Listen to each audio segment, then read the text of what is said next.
नमस्कार दोस्तों, आज हम बात कर रहे हैं कुछ ऐसे बिज़नेस के बारे में जिसकी मांग हमेशा मार्केट में बनी रहती है। और ये बिज़नेस इनमें से कोई एक हर एक किसान को, चाहे वो छोटा किसान हो, बड़ा किसान हो या छोटे लेवल पे ही करे, लेकिन उसको ये परंपरागत खेती के अलावा इनमें से एक बिज़नेस करना चाहिए ताकि उसको अच्छा उत्पादन और अच्छा लाभ मिल सके। तो चलिए जानते हैं कौन से ऐसे बिज़नेस आइडिया जो कि खेती से जुड़े हुए हैं और काफ़ी अच्छा मुनाफा दे सकते हैं। बटेर की खेती एक प्रजाति जिसके बारे में आपने बहुत कुछ नहीं सुना है, वह है बटेर पक्षी। बटेर पक्षी के मांस और अंडे को उपभोक्ताओं द्वारा काफ़ी स्वादिष्ट और पौष्टिक माना जाता है। वास्तव में इनके अंडे अन्य पोल्ट्री अंडे की तुलना में अधिक पोषण वाले होते हैं। इनकी पीढ़ी छोटी होती है और अंडे के उत्पादन में प्रचुरता होती है। इसलिए इन कारणों से बटेर की खेती को काफ़ी लाभदायक माना जाता है। और जैसे जैसे बाज़ार के अंदर मांस की मांग काफ़ी बढ़ रही है, उसको देखते हुए बटेर की खेती एक लाभदायक सौदा बन सकती है।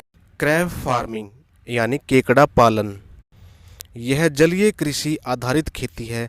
कुछ एशियाई देश जैसे भारत, बांग्लादेश, थाईलैंड, फिलीपीन आदि में केकड़े की खेती बहुत लोकप्रिय है। केकड़ों की बड़ी अंतर्राष्ट्रीय बाजार में मांग है। इसके माध्यम से विदेशी मुद्रा अर्जित करने की एक बड़ी संभावना है। इसमें पूंजी निवेश की आवश्यकता, श्रम लागत, उत्पादन लागत काफ़ी कम है। आप आसानी से खुद का केकड़ा व्यवसाय शुरू कर सकते हैं।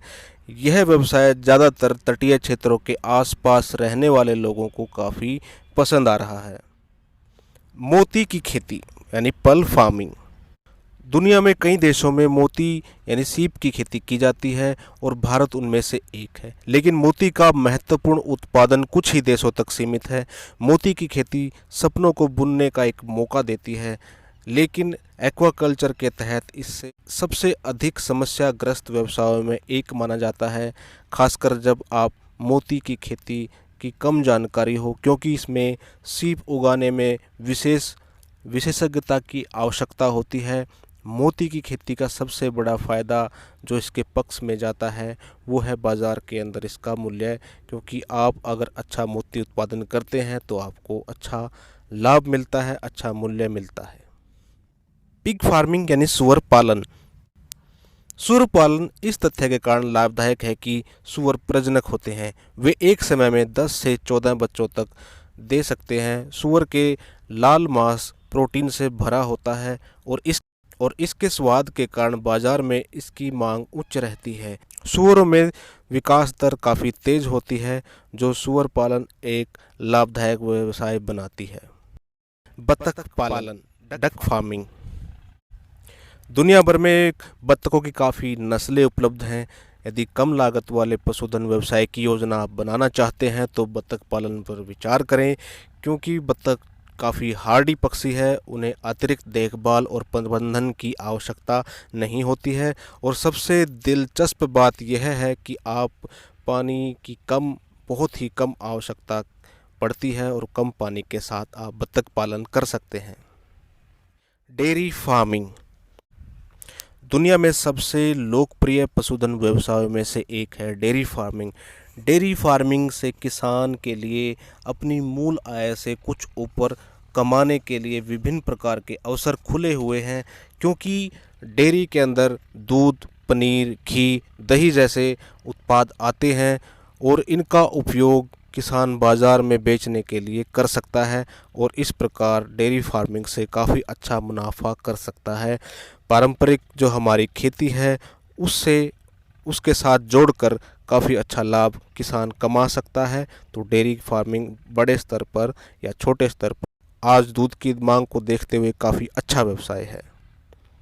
बकरी पालन, गोट फार्मिंग, यह पशुओं की खेती की श्रेणी में सबसे अधिक लाभदायक व्यवसायों में से एक है, जो दूध और मांस दोनों की मांग को पूरा करता है। बाजार को देखते हुए बकरे के मांस की भारी मांग रहती है। बकरी पालन को निम्न निवेश यानी बहुत ही कम निवेश, उच्च लाभ वाला पशुधन व्यवसाय माना जाता है। गाय और मवेशियों की तुलना में बकरियों को अपने छोटे सींगों के कारण पालन के लिए कम क्षेत्र की आवश्यकता पड़ती है।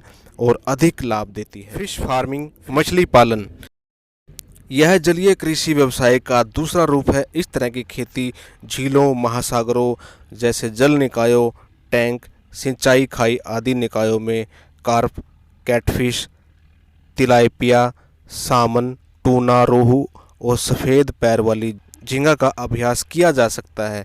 झींगा मछली को इसके लिए चुना जा सकता है।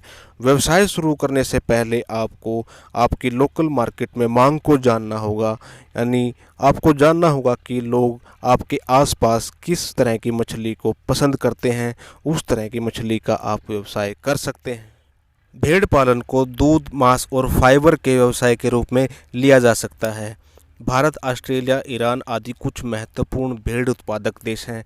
इसे शुरू करने से पहले आपको अपने वित्त और राजस्व के लिए बहुत सावधानी से एक व्यवसायिक योजना का मसौदा तैयार करने की आवश्यकता होगी।